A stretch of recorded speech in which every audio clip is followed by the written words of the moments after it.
नमस्ते, मैं हूं आपके साथ जसप्रीत कौर। अमेरिकी राष्ट्रपति डोनाल्ड ट्रंप ने पिछले साल मनमानी तरीके से दुनिया भर के कई देशों पर भारी भरकम टैरिफ लगाए थे, लेकिन यूएस सुप्रीम कोर्ट में हार मिलने के बाद अब टैरिफ के नाम पर वसूली गई रकम लौटानी पड़ रही है। दरअसल अमेरिका में 166 अरब डॉलर 15 लाख करोड़ रुपए से ज्यादा की टैरिफ रिफंड प्रोसेस शुरू हो चुकी है, लेकिन भारत को इससे मिलने वाला वित्तीय लाभ निश्चित नहीं है और ये काफी हद तक इस बात पर निर्भर करेगा कि निर्यातक अमेरिकी खरीदारों के साथ किस तरह बातचीत करते हैं।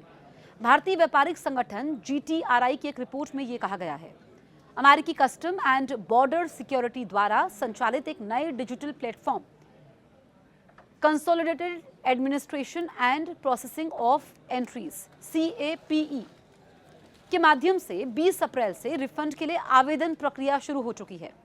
ये प्रोसेस अमेरिकी सर्वोच्च न्यायालय के 20 फरवरी 2026 के फैसले के बाद आया है, जिसमें डोनाल्ड ट्रंप के राष्ट्रपति कार्यकाल के समय लगाए गए टैरिफ को रद्द कर दिया गया था।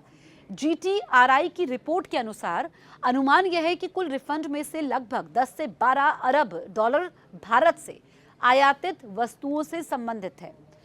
हालांकि रिफंड व्यवस्था की संरचना भारतीय कंपनियों के लिए प्रत्यक्ष फायदे को सीमित करती है। केवल अमेरिका स्थित आयातक जिन्होंने टैरिफ का भुगतान किया है वो ही क्लेम फाइल करने के पात्र हैं, जिससे निर्यातकों के पास इन धनराशि को स्वयं वापस लेने का कोई कानूनी रास्ता नहीं बचता है।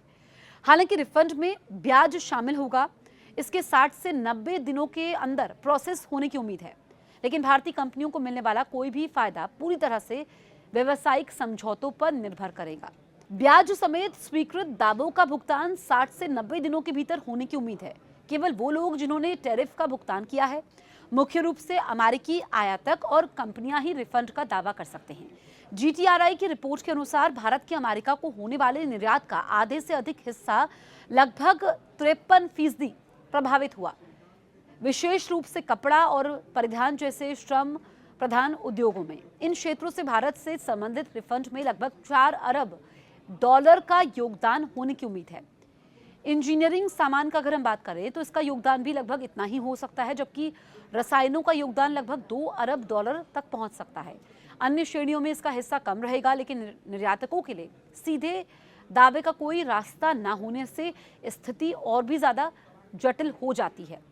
भुगतान केवल अमेरिकी आयातकों को ही मिलेगा, जिसका मतलब यह है कि भारतीय कंपनियों को रिफंड के लिए शुल्क का कोई भी हिस्सा पाने के लिए बातचीत पर निर्भर रहना होगा। तो देखिए कि क्या प्रक्रिया रहने वाली है और किस तरीके से यहाँ पर ये जो प्रोसेस शुरू हुआ है इसमें फायदा किसको मिलेगा, ये हमने आपको बताया। देखिए, टैरिफ को लेकर के जो तमाम देशों पर टैरिफ लगाया गया, राष्ट्रपति डोनाल्ड ट्रंप के लिए ये बहुत बड़ा झटका था जब कोर्ट का फैसला आता है।